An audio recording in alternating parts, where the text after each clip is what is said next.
Today we're going to talk about getting the biggest bang for your buck, specifically when we're on a little bit of a lower budget.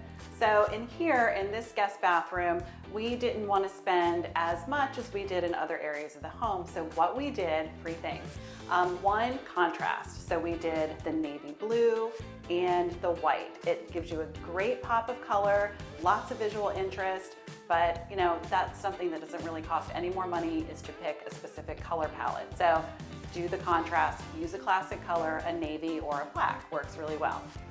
The second thing would be shape. So we're using a classic subway, can't go wrong. It's been around forever. It will continue to be around forever. So it gives you great style at a low price point. So easy way to do that. The third is ready-made goods. So the console, vanity console that we're using here is a one piece sold as is. So we get great trim detailing, a beautiful quartz countertop, a sink, and great color with the navy blue vanity. So it's really exciting. One click of the button and here it shows up and you're good to go. The bathroom looks amazingly custom and it was done on a low budget.